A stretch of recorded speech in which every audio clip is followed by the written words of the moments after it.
noite a todos. Eu quero agradecer, né, primeiramente, aos organizadores do 8º seminário aqui no Centro de Memória na Unicamp, que me convidaram para essa palestra. Tá? E gostaria de dedicar essas reflexões, né, o título está ali, à professora Maria Carolina Bovério Galzerani. Tá? Então, vou começar, porque a Josiane já me tirou 5 minutos. Né? Ela já está com esse temível papelzinho dela aqui, 5 minutos, já está ali.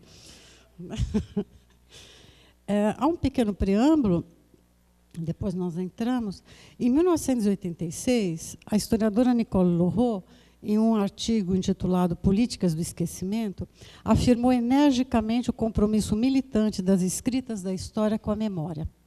Ela escreveu: o historiador é o médico da memória. Desde que o paciente esteja doente, o historiador submete-se à obrigação moral de restaurar a memória de uma nação, até mesmo da humanidade.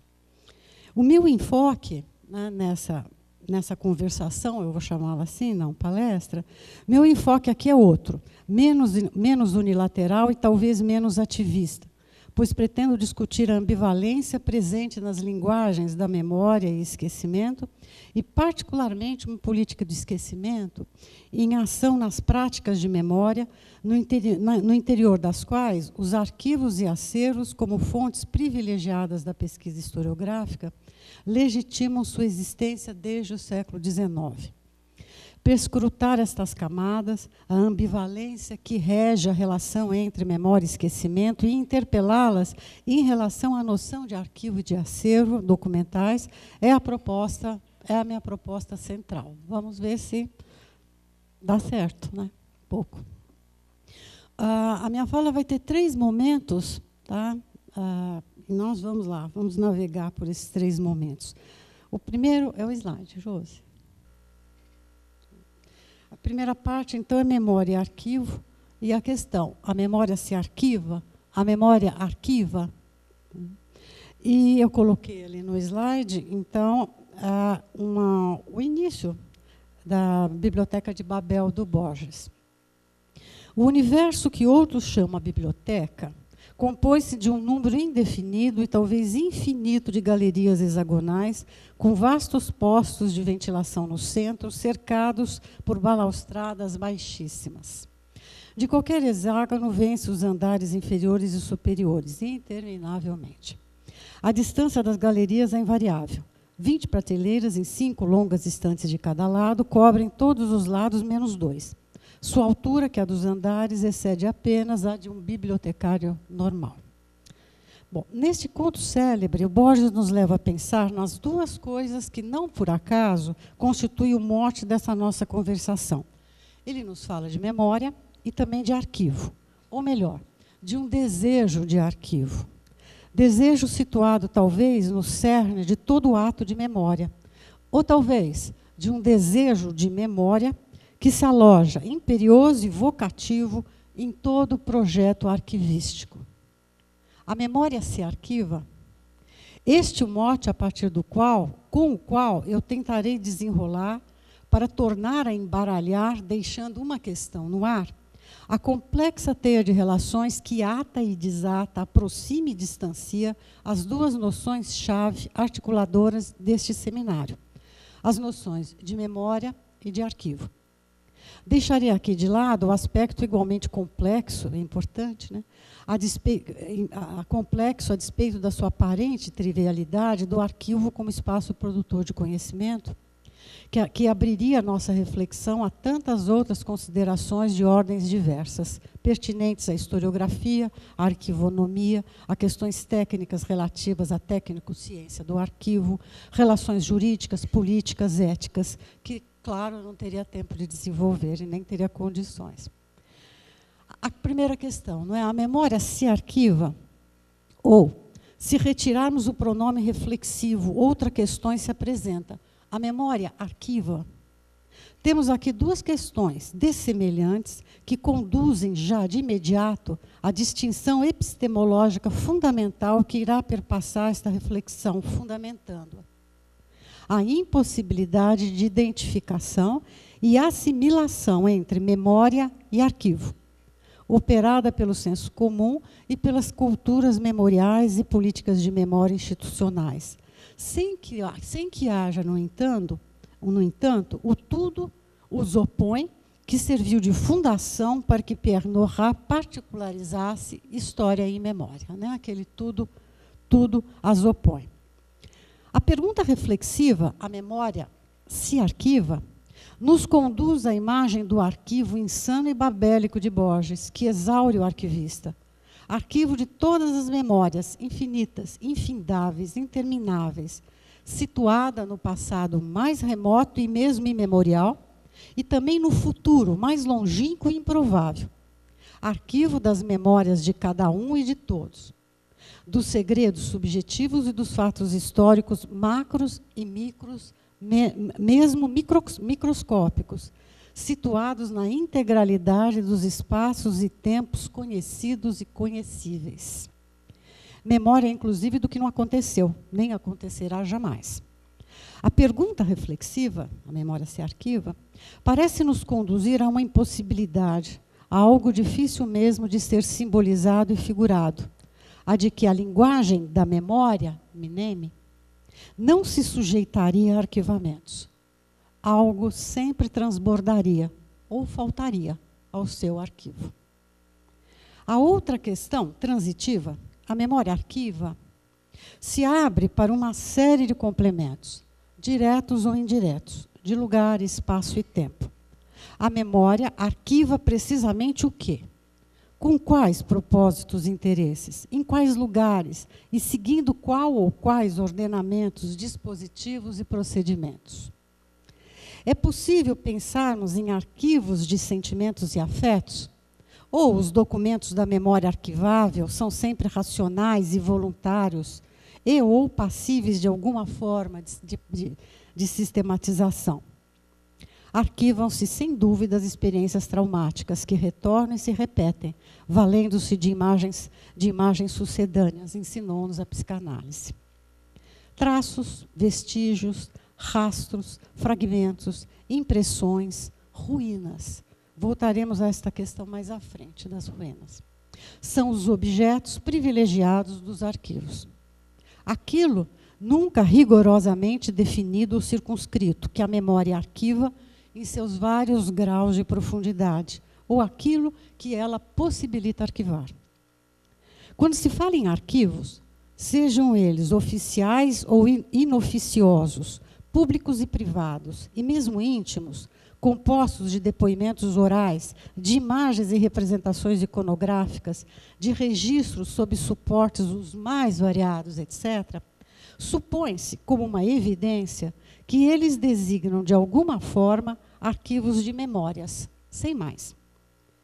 Este a priori consagra o lugar comum do arquivo como um lugar de memória, camuflando a discussão cara à historiografia, que elide frequentemente que a noção de lugar de memória aponta para um lugar de memória historicizada, né? Noção do Pierre Nora, 1984, que é a memória apreendida, eu prefiro dizer imobilizada, pelos procedimentos historiográficos que a convertem, assim, em fonte das operações historiográficas, ou seja, um lugar de história.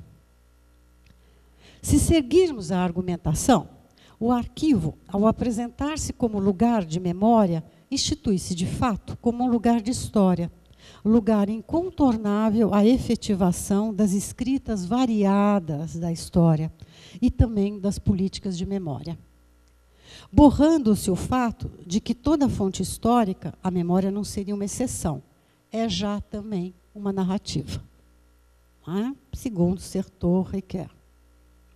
No mesmo movimento reflexivo, eu gostaria de pensar o que se enuncia por arquivo e por memória, distingui-los e também aproximá-los, cogitando se não haveria algum aspecto comum que contemporaneamente nos possibilitasse compreender a função política conservadora ou transformadora, de que ambos se revestem. Falo para não deixar dúvidas de um ponto de vista crítico da identidade, memória, arquivo, história, tão cristalizada nos estudos históricos. Em um primeiro tempo, eu gostaria de deter-me na questão do arquivo, ou no arquivo como questão, apoiando-me na análise de Derrida no texto Mal de Arquivo, de 1994, apresentado em Londres, em colóquio que teve por título Memory, the Question of Archives, em francês o título condensa-se Mémoire d'Archives. Derrida começa por interpelar a etimologia de arquivo, que vem do grego arché, que designa ao mesmo tempo o começo, o originário, o primitivo, e o comando, né? O princípio nomológico da lei. Arquefon nomeia, em grego, nomeia a casa dos arcontes, aqueles que comandavam, sendo, portanto, neste lugar onde guardavam-se os documentos oficiais. Assim, arquivo remete a um princípio de domiciliação, de residência, a demarcação de um lugar, que carrega consigo o direito de ordenação e de interpretação, conjuntamente. O próximo slide. É a citação do Derrida. Os arcontes foram seus primeiros guardiões. Não eram responsáveis apenas pela segurança física do depósito e do suporte. Cabiam-lhes também o direito e a competência hermenêuticas. Tinham o poder de interpretar os arquivos. Depositados sob a guarda desses arcontes, esses documentos diziam, de fato, a lei. Eles evocavam a lei e convocavam a lei. Os arquivos não podiam prescindir de suporte nem de residência. Foi nessa domiciliação, nessa obtenção consensual de domicílio, que os arquivos nasceram. Os arquivos enunciam, portanto, um lugar de autoridade, do poder arcôntico, seja ele Estado, universidades, centros de pesquisa, associações privadas, famílias, indivíduos, etc. Não é? Então, um lugar de autoridade que é um lugar de guarda, de enunciação da lei e de ordenação dos registros, inclusive dos silêncios, dos interditos e dos esquecimentos. Não significa apenas, escreve Derrida, que o arquivo seja depositado em algum lugar sobre um suporte estável e à disposição da autoridade hermenêutica legítima. É preciso, prossegue, que o poder arcôntico, que concentra também as funções de unificação, de identificação, classificação, caminhe junto com o que chamaremos o poder de consignação. É também, vamos ver, a escrita da história que aqui e assim se autoriza, não é? Na organização dos arquivos, com seus procedimentos de classificar, registrar, anotar, inscrever, pôr por escrito, reunir, consignar. Há, desde o início, a presença da interpretação, função hermenêutica, na arqué do arquivo, né? Na origem do arquivo. A narrativa inscrita no ato mesmo de consignar e classificar, de ordenação daquilo que se converte em fonte historiográfica, as funções topológicas do lugar e nomológicas da lei fazem em seu cruzamento que todo arquivo seja historicamente ambivalente, ao mesmo tempo instituidor e conservador, revolucionário e tradicional. Arquivar e historiar se constitui no mesmo passo, compartilhando andamentos, tropeços e também novos caminhos, deslocamentos e territórios outros de exploração. Provoca Derrida. O arquivamento tanto produz quanto registra o evento. Não há história no sentido de historiografia sem fontes, portanto, sem a legitimação e a autorização de um arquivo, preceito teórico-metodológico que nós, historiadores, reiteramos de forma indubitável. A renovação historiográfica colocando-se muitas vezes na pendência e na dependência da construção de novos arquivos, novos documentos, outros suportes, novos dispositivos tecnológicos de arquivamento. O arquivo regulando, assim, os usos do passado, longínquo ou recente, assegurando a conservação, o registro e a acumulação da memória arquivável em um lugar ou suporte exterior, aberta, assim, à reprodução e repetição, à reprodutibilidade. Memória destituída de sua aura, diríamos com Walter Benjamin. Algo a se pensar, ao considerarmos as relações memória e arquivo, é este engajamento aparente, constantemente celebrado do arquivo com o passado, com a gestão e os usos do passado. Passado arquivável, inscrito numa temporalidade cronológica, a mesma temporalidade que rege dominante as escritas da história, feita de sucessões, ordenações e classificações que constroem sem cessar um antes e um depois, também passado, relegando ao esquecimento ou construindo esse esquecimento, e relegando ao esquecimento ou construindo esse esquecimento, uma possível relação de todo arquivo com o futuro, com uma promessa de futuro. Voltaremos a esse tópico aqui. A questão da temporalidade cronológica que rege os arquivos, a arquivologia e a historiografia, constitui um aspecto fundamental que, penso, não pode ser descurado, que faz dos arquivos lugares de história. E, se ainda podemos falar deles como memória, lugares de memória historicizada. É nesse sentido que Derrida afirma algo que eu gostaria de aqui enfatizar. Pois o arquivo, se esta palavra ou esta figura se estabiliza em alguma significação, não será jamais a memória, nem a anamnese em sua experiência espontânea, viva e interior. Bem ao contrário. O arquivo tem lugar em lugar da falta originária e estrutural da chamada memória. Estabelece-se aqui a ligação, o link, não é? Esperado para nos deslocarmos cuidadosamente em direção à chamada memória. Prima próxima, talvez prima irmã, da noção de arquivo, com o qual tem, no interior da cultura memorial do final do século XX, se confundido e embaralhado. Mas pertence a famílias diversas, embora cúmplices em muitas ocasiões e situações. Agora é o segundo movimento, então, aqui da exposição. Isso. Memória e esquecimento como linguagem e memória como fonte historiográfica.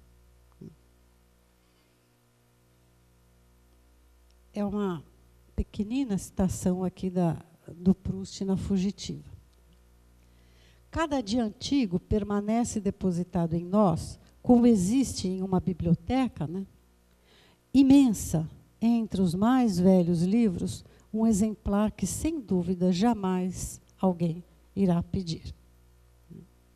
Retomo a metáfora da biblioteca, também evocada por Proust para significar a memória, e que introduz um aspecto sobre o qual eu gostaria de insistir. Há sempre algo inalcançável e imprevisível nos atos de memória. Essa dimensão, componente inexorável da memória, talvez ronde como uma sombra as possibilidades de rememoração. Trata-se do esquecimento. O livro, que sem dúvida jamais alguém irá pedir, está e estará sempre lá, integrando a biblioteca memória, sem o qual não poderia existir em sua integralidade. Sem o qual ela, né, essa biblioteca, não poderia existir em sua integralidade. O que é pontuado com a força do estilo proustiano e que serve, eu penso, de lição e de inspiração aos historiadores, é a indissociabilidade entre memória e esquecimento. Tanto a memória como o esquecimento não designam coisas, portanto, a serem resgatadas, preservadas, funções do arquivo, mas linguagens e narrativas. O livro Memória, composto de imagens variadas, só se efetiva na rememoração, voluntária ou involuntária, se lido de alguma forma, de muitas formas, percorrendo em suas páginas, saltando as páginas de trás para frente, infindáveis e plurais são as trajetórias da memória e também do esquecimento. Na historiografia e estudos contemporâneos sobre a memória, o esquecimento é, em geral, motivo de suspeição e frequentemente estigmatizado. Por um lado, visto como patologia ou negação de memória. E, por outro, desculpa, vou ler de novo. Por um lado, visto como patologia ou negação da memória, aquilo ao qual a história deve resolutamente resistir, combater e se contrapor.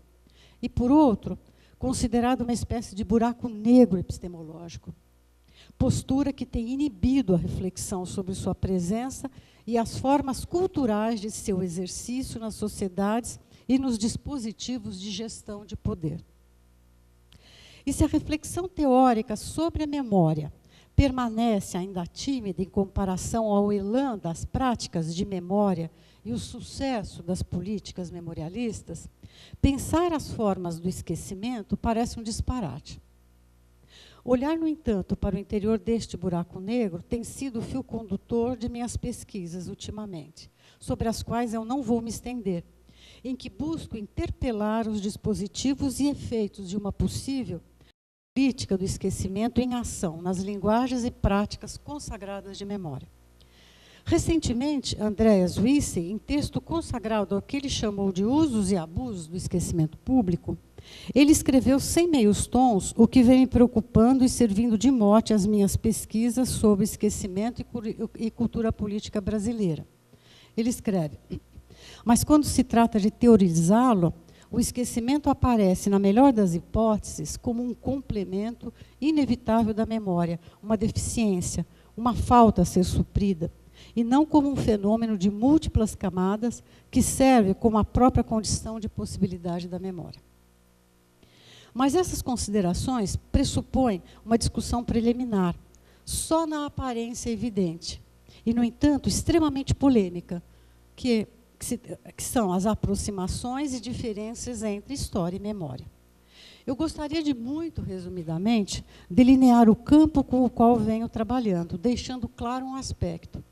Minha intenção não é reabilitar ou condenar o esquecimento, supostamente contra a memória, mas que repensemos a relação historicamente construída de dicotomia e antagonismo que vem regendo a compreensão dos atos de memória e de esquecimento, e compreendê-lo ambos como linguagens que enunciam e inscrevem-se em relações de poder.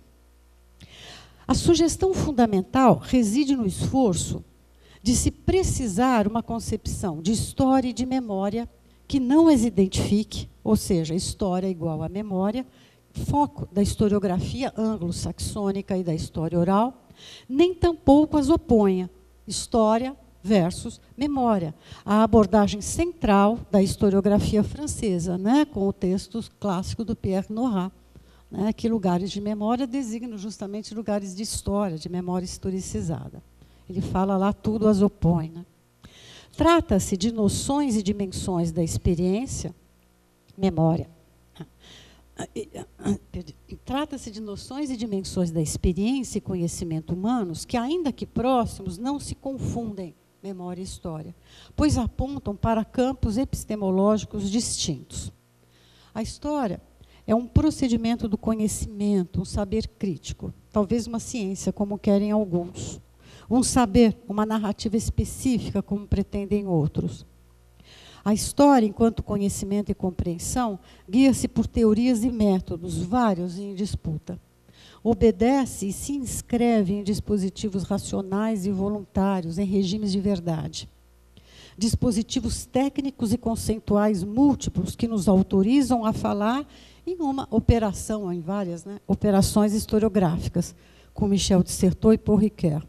A construção das fontes, o corpus documental, a interpretação e compreensão dos fatos, a construção da narrativa, procedimento que se quer ao mesmo tempo objetivo e subjetivo. A história, as escritas da história, não suportam ou suporta muito mal as lacunas e descontinuidades, procurando preenchê-las, conferir-lhes sentidos. Intenta construir, de alguma forma, lugares fixos, ainda que não rígidos e cristalizados, instáveis, para a compreensão dos fatos, das experiências sociais ao longo do tempo.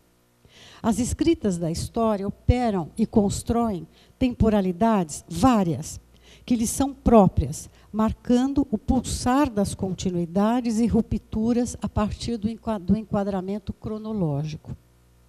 Memória aponta para uma função humana e social, histórica, portanto, né? Mais ou menos espontânea, plural por definição, que opera na descontinuidade temporal e espacial. Não é algo que se possua e se perca, forma pela qual o senso comum a representa. Não é perdi a memória, estou ficando cada vez mais sem memória. Mas designa e convoca uma narrativa, uma trajetória a ser percorrida e construída.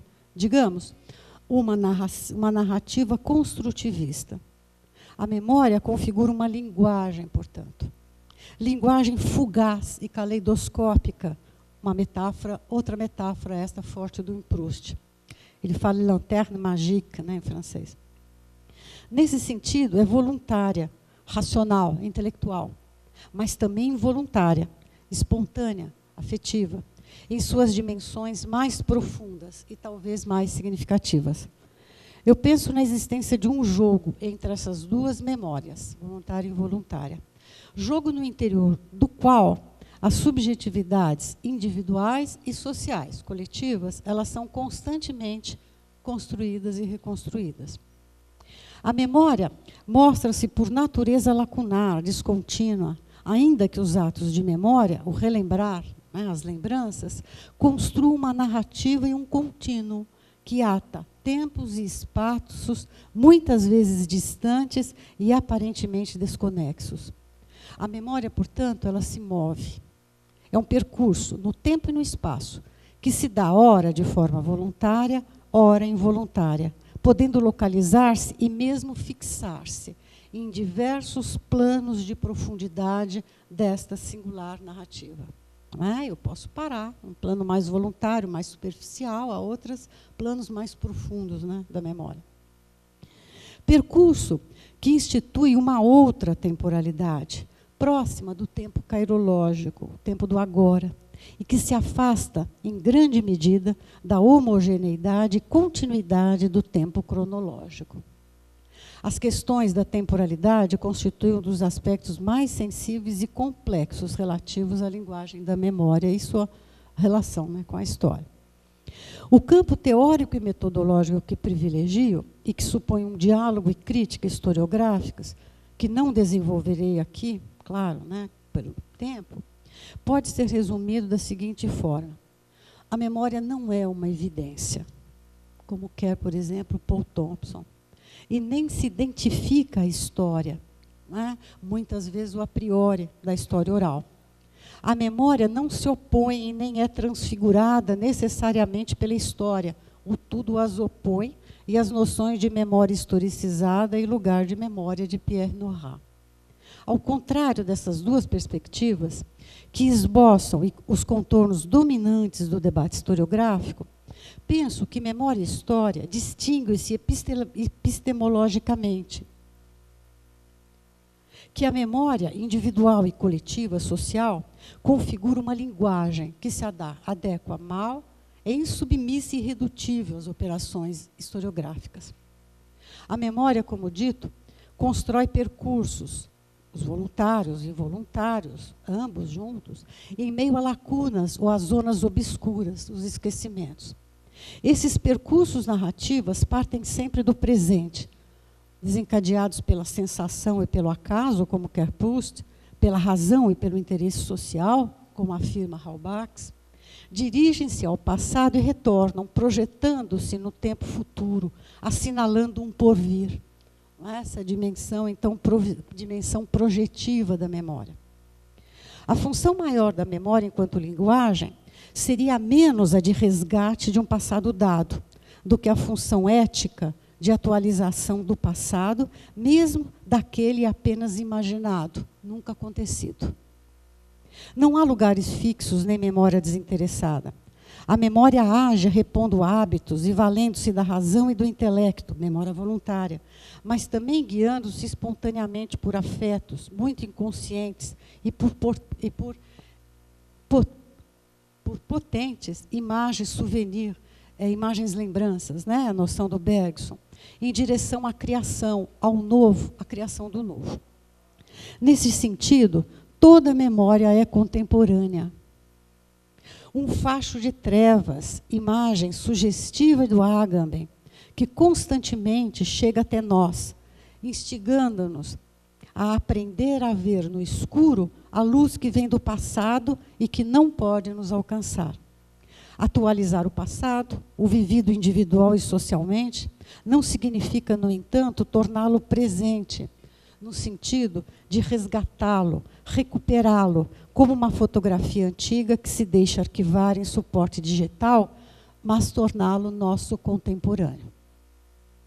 Por isso, eu prefiro dizer com Proust e Benjamin que todo ato de memória é uma atualização das impressões do passado no presente, construindo e tecendo uma narrativa contínua e vacilante daquilo que é, por definição, descontinuidade.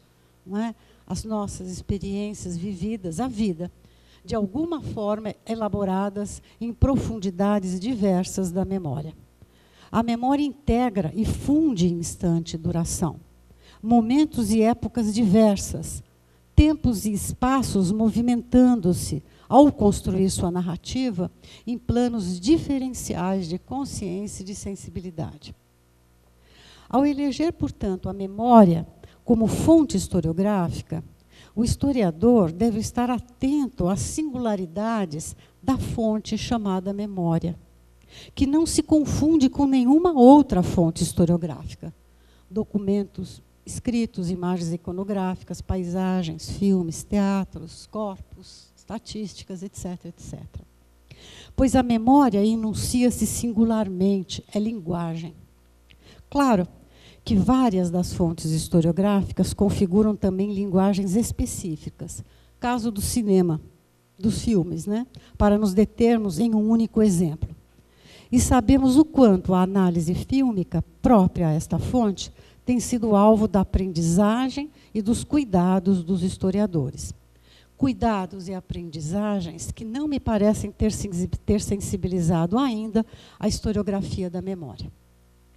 Nessa ótica, o historiador da memória e também o seu arquivista não podem desconsiderar a indissociabilidade memória e esquecimento que aí se inscreve ou se imprime. Memória e esquecimento são linguagens que não portam uma negatividade ou positividade intrínseca. A positividade atribuída à memória e a negatividade do esquecimento. Não constituem polos de uma relação dicotômica.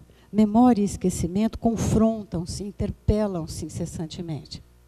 E se assim for, seria legítimo pensarmos em uma linguagem do esquecimento, em usos e práticas do esquecimento, em uma gestão do esquecimento, em imagens e dispositivos que o fazem funcionar, e a partir dela, dessa linguagem, buscar interrogar como fazemos com a memória também, o seu uso e exercício na história, sua inscrição em estratégia e dispositivos de poder.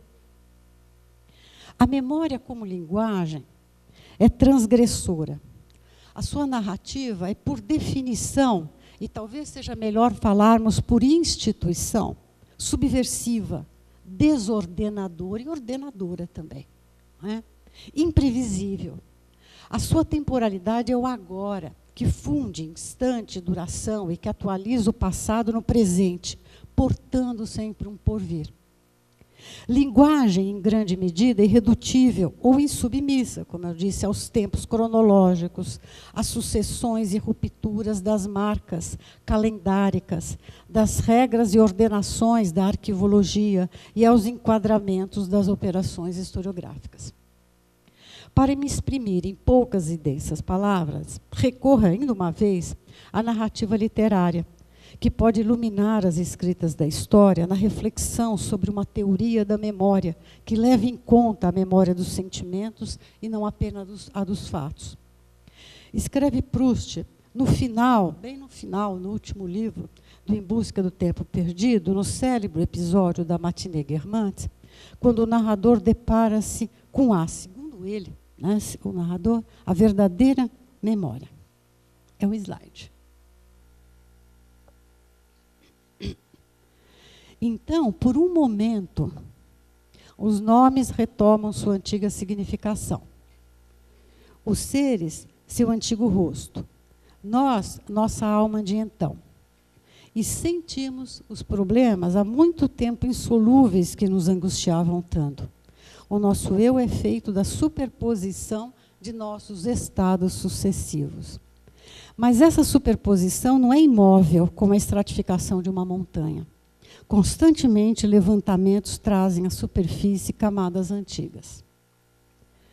É precisamente esse trazer à tona fatos e afetos que escapa, muitas vezes, das rédeas da razão e do voluntário e que desafia a lei e o instituído, que me parece constituir o fundamento mesmo da memória.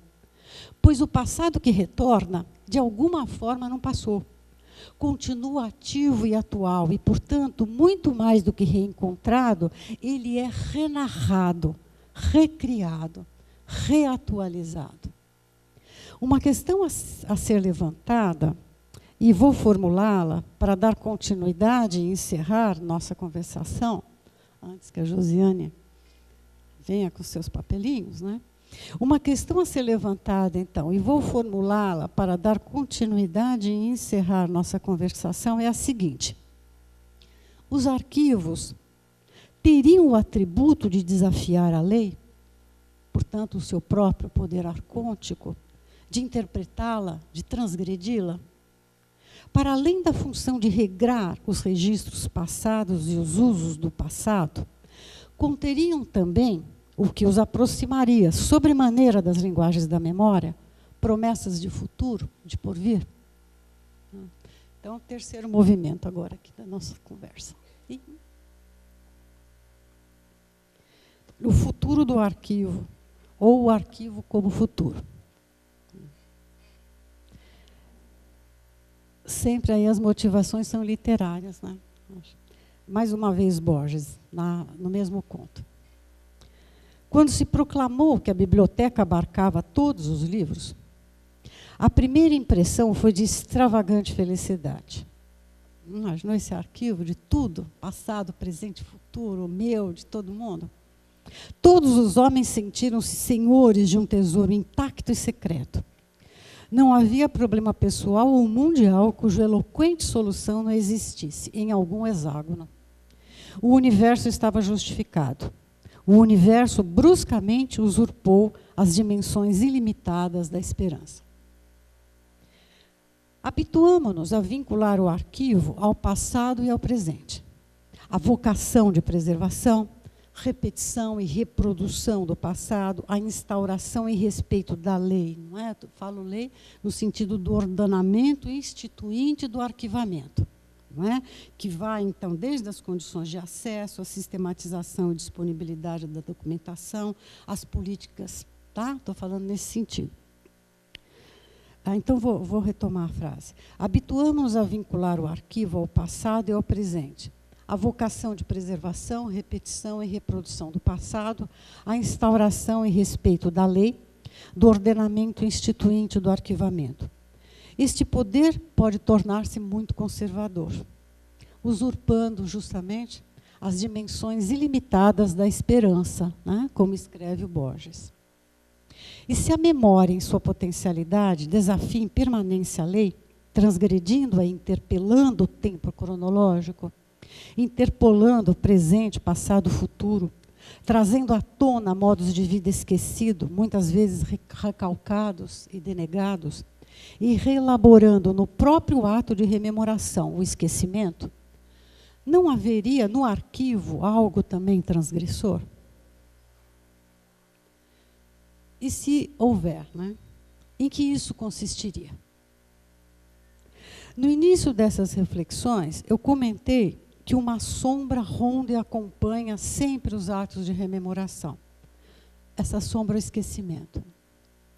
O arquivo parece conviver com esta mesma sombra, constituindo-se em lugar de memória historicizada, né, e de esquecimento. Explico-me. Todo arquivo porta também, em seu limite e em seu grau zero, né, em sua arqué, o arquivo do que não aconteceu ou do que não se registrou, em virtude dos mais variados motivos, naturais, culturais, políticos. O vestígio inacabado ou extraviado, a promessa não cumprida, a utopia perdida. O arquivo, parece-me, nasce sempre de uma ruína, que ele continua em permanência a abrigar, a amparar. O arquivo parece supor ou imaginar aquilo que não aconteceu ou não está ali, enunciado e visível. Uma promessa de porvir, talvez, ainda que esta permaneça vaga e indefinível. O arquivo como ruína, destinada à incompletude, parece abrir-se, se não para um futuro, enquanto utopia projetada, ao menos para possibilidades de porvir, fragmentos multifacetados das e nas dimensões ilimitadas da esperança. Recorro novamente à metáfora borgiana. Wissen, ele estabeleceu uma relação instigante entre ruínas da modernidade, né, e nostalgia. Esta última, não no sentido da saudade lacrimosa e enaltecedora de um passado idealizado, mas da nostalgia do que possa estar por vir, uma espécie de nostalgia do futuro imaginado e mobilizador das energias do presente. Um vetor ético e político do sentimento de nostalgia, presente na estética da ruína, né? Da pintura ao cinema, tão cara à modernidade, desde o final do século XVIII. Wissen afirma que a nostalgia na modernidade esforça-se por buscar algo que se perdeu com o término de uma forma anterior da modernidade. O código dessa nostalgia é a ruína. Temos saudades das ruínas da modernidade porque elas ainda parecem encerrar uma promessa que desapareceu de nossa era, a promessa de um futuro alternativo. Isso era a citação do Wissen. Penso ser esta... Ai, espera aí, deixa eu tomar uma...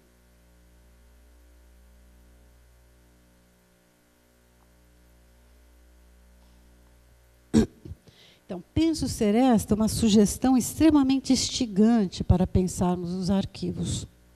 Estes lugares de memória que configuram lugares de história, ou melhor, lugares de história enunciados e anunciados como lugares de memória, sob o foco da esperança e da projeção para o futuro. Aspecto que os aproximariam da temporalidade das linguagens da memória e sua função de atualização, conservadora ou transformadora, do passado no presente. Talvez se localize aqui a sua possibilidade de transgressão, na não observância de sua própria função nomológica, digamos. Ao lado do registro conservador do passado, que a expressão popular, mofar nos arquivos, vem jocosamente exprimir, uma esperança assim se insere, igualmente instituinte, no desejo de memória, destinado a jamais se realizar, que carrega todo o arquivo. Derrida insiste sobre a desconstrução do vínculo do arquivo estritamente com o registro do passado. Ele escreve: o arquivista produz arquivo, e é por isso que o arquivo não se fecha jamais. Abre-se para o futuro. Somos tentados a associarmos o arquivo à repetição e a repetição ao passado. Mas aqui trata-se do futuro e do arquivo como experiência irredutível do futuro. Relação trágica e inquieta que os arquivos mantêm com a memória. Relação frustrante desde o seu ponto de partida. Frustração que se traduz ou se defende, muitas vezes, nessa ideia louca segundo a qual podemos arquivar tudo, né, a expressão da Roudinesco. Um dos sentidos da noção mal de arquivo, cunhada por Derrida. Ideia potencializada hoje em dia com as inúmeras técnicas de digitalização e reprodução quase instantâneas de dados, de circulação e disponibilização virtual dos acervos. O slide, Josi, o último. Uma citação aqui do Derrida. no final do mal de arquivo. A perturbação do arquivo deriva de um mal de arquivo. Estamos com um mal de arquivo, um mal d'archive. É não ter sossego, é incessantemente, interminavelmente procurar o arquivo onde ele se esconde. É correr atrás dele, ali onde, mesmo se há bastante, alguma coisa nele se anarquiva.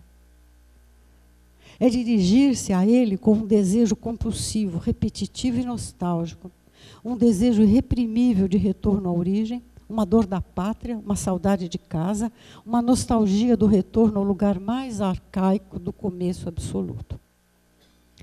Mesmo que haja sempre algo que se anarquiva, ou seja, lembranças ou componentes sensíveis delas, insubmissas a qualquer arquivamento, o desejo compulsivo de arquivamento revela-se como um dos aspectos mais candentes e problemáticos da contemporaneidade.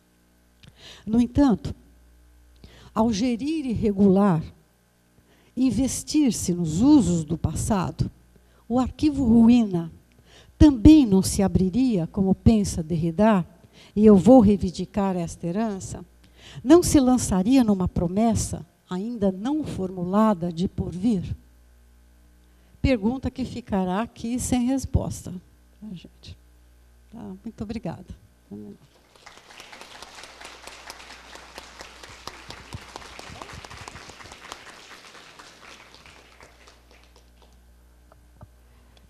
Jaci, muito obrigada. Não precisei de papelzinho nenhum. Estou com uma fama péssima aqui de papelzinho.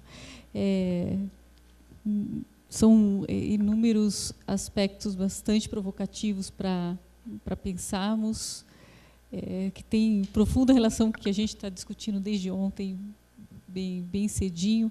E eu queria só destacar a importância de trazer o pensamento com a literatura, não a literatura como uma epígrafe, embora ela tenha aparecido como uma provocação aqui, mas o pensamento com ela, a partir dela, para dar conta de trazer uma dimensão do sentimento que a etiologia na história, com o procedimento histórico, tem dificuldade de lidar. Né? Então, não é pelo menos, eu estou aqui reagindo ao vivo, né? Não sei, eu precisaria ler de novo, com calma, acompanhando todos os movimentos do texto, mas fico aqui pensando muito nisso, na riqueza da reflexão que você traz para nós, nessa relação de assumir, primeiro, essa relação trágica com a memória, essa compulsão, acho que a compulsão é uma palavra muito forte, aqui você usa só o final, tira do desejo para a compulsão. Sim, mas você está usando o Derrida, você podia ter escolhido outro. O desejo, né? O desejo é um sentimento, mas ele é muito mais que um sentimento, ele é inapreensível. E quando você coloca desejo de arquivo, né, quando você traz essa dimensão trágica que dessa compulsão de arquivamento, a própria dimensão trágica da modernidade, que precisa da ruína e precisa do arquivamento para poder se justificar, né, ela está posta no primeiro plano. Não sei, nosso costume é não abrir para debates na conferência. Eu sinto muito, mas eu reagi aqui ao que já se colocou. Mas, de fato,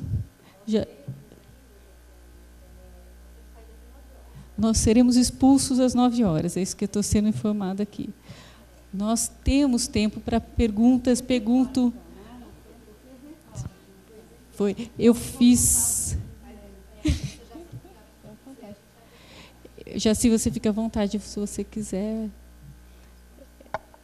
Jaci está à disposição, mas aí eu vou usar a minha fama mesmo aqui, de cruel com o tempo, porque a gente tem que fechar a gente tem um prazo de uso do espaço, não é isso? Isso, então nós temos 20 minutos. Então, se outras pessoas quiserem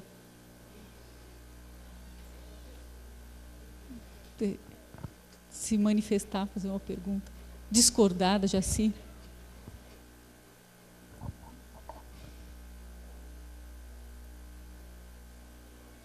É complexo, Jaci, a gente tem que ler.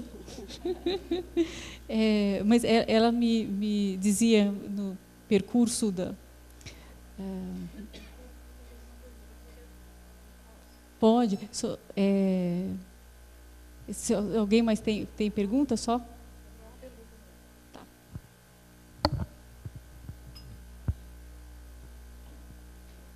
Bom, eu só quero dizer, Jaci, que eu não tenho... eu não tenho condições de fazer nenhuma pergunta ao seu texto. Fiquei aqui embevecida ouvindo você, né? E queria dizer que, assim, é com muita alegria e com muita emoção que tenho certeza que todos os meus colegas do Kairos que aqui estão receberam quando você dedica essa fala à Carolina, né? Então, eu fiquei com os olhos cheios d'água e tenho certeza que meus colegas também, né? E te dizer que, assim, para nós aqui, né, o Kairos está quase todo aqui, né?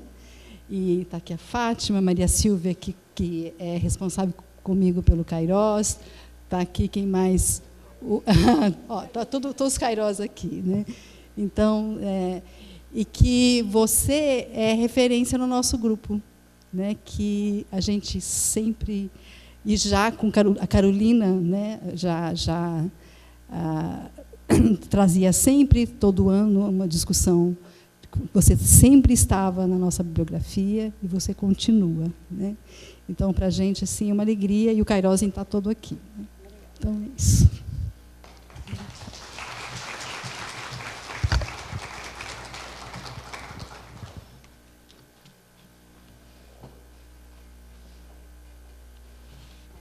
Quanta coisa eu anotei, melhor não perguntar.